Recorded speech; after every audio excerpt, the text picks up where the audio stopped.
ko hande wi'i pullo pullo ka ko hanki.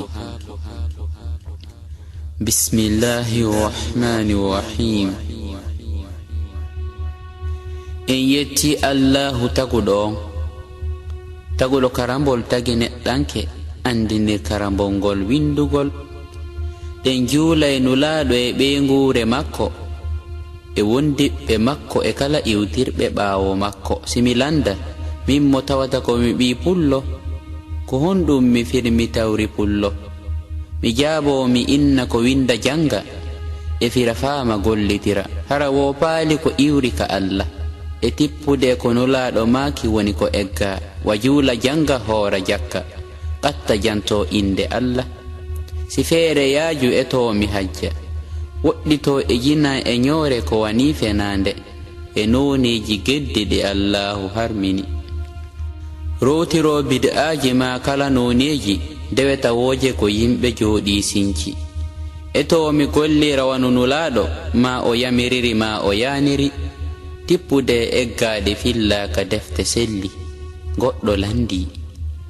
Nene e baba e karamoko an ka hikkoraninmi. Mi jaabi si Allah feƴƴi e nulaɗo makko ala ko hikko si hina tatoɓe. Ɓe tatoɓe wallinaylam focca mi farnorongal e mi leƴorongal. Ɓe sonkanaylam ɓe ñaɗanaylam kono ɓe yi'ata e an si hina welendi. Si ɓe nelilan ka yottinoygol nulal miɗo hittini. Si ɓe nangu golle e kala bange ko takko maɓɓe woni darorde anden. Si ɓe tatoɓe ɓe maka nilan mi wewla wayta wa colum wowru. E golle anɗen a yi'ata hen si hina ko weltinta ɓe tatoɓe. Ɗo winda janga e nder ngeruji ɗo wammi ɗowɗele leemuneje. Si mangu bunji ko loota ngola, si leemu burdi ko esa ngorsa. Si minatu ladde ka ɗaɓɓo leɗɗe hitoji colli no wulɗitanmi. Si diina no kamin ɓuri ton heɓaki, kono nde peewal raɗa porto werna he ko yurmi yanayi e ɓenɗon. Hande si fulɓe buyno wayli e ko hande wi'i pullo pullo ka ko hanki.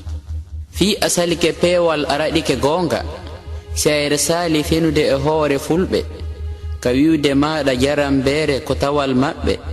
Mi amata ewnorde hito towugo penale maɗen ɓori pelle mo ɗimaje muli hendu. Ko fi hanki kanamu fulɓe geece fulɓe e fawje beere ko woɗɗodirɗum wakiifi gaali.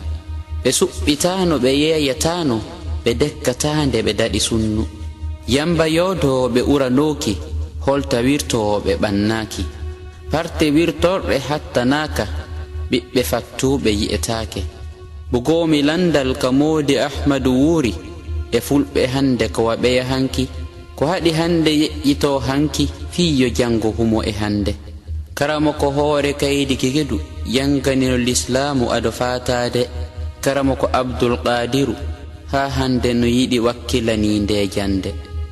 Karamo ko taalibe so ko moƴƴa jikku o maɓɓe ɗuuɗa hande ka yiɗa yangano l'islamu. Tulde gandal Qur'ana hadise e kongodi karamo koɓe. Karamo ko Faruku Ba mi watta jallo no nafi hande engele. Towude gandal faamude e hoolede hayka arabuɓe wa Dr. Ibrahima Jallo ɗuuɗa hande ka meɗen. Karamo ko Ahmadu Wuure e karamo ko Cerno ko hunjiɓe ɓe no wawi janno fayɓe e mawɓe nde alqur'anare. Ummatan wasataɓe woni hoore mum karamo ko Mustafa torama yo ɓeydu wakkilade no l'islamu ɓantora. Miɗo hooliɓe sabu hiɓe jangi ɓe faami ɓe yooɓi needi. Karamo ko Mustafa no laaɓi reedu no newi no mari jikkuji moƴƴi. Nasrul Islam e Mu'tasimina no battinde. Karamo ko Ahmadu Sa'idu e karamo ko Alhasana Sow ko kelluɓe. Karamo ko Sulaymana e karamo ko Ahmadu Bari ko janguɓe tinniɓe. Sukaaɓe Mu'tasimina ɓen ko wakkiliɓe. Karamo ko Tayyibu e karamo ko Abdallah ɗiɗo non ko yette baaɓe kono ɓe no okka gandal faamu wawna yewtere. Karamo ko Njaare e Doktoru Wuuri ko fewnoɓe heɓe yaltina yimɓe e majjere ma fayre sabu ko ɓe jooma gande. Karamo ko Bari Ansar no yiɗi leñol mum no wawi laamade wa karamokoɓe ansaru ɓen hande ko fanɗuɓe. Karamoko tafsiru Badruddin ko joom gandal faamuɓe, ɓe no wawi pular duncani pulaku e ngu zamanu. Modi Usmani Paraya e Modi Basamba ɓe ko joom gandal no walliti pular, ardiɓe tawaɓe agipel no jannude pular no walli fo defte. Karamoko Ibrahima Ba ɓe welɓe dande no hunjani laamu, mujobere Imamu Malik nden no wawi noddande l'islamu. Voice of Islam no sakidude hande l'islamu, lamɓe e alɗuɓe engle no nafɓande ndu noddandu.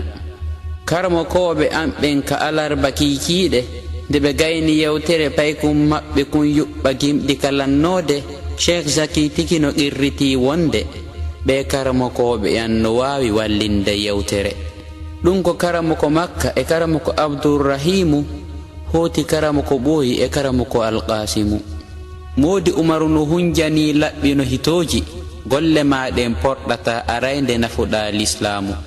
Karamoko Abdullahi e karamoko Alfajo Kalbaton no wakkilani janno fayɓe, Jaaja Khadija e karamoko wuuri Modi mum ko tinniɓe.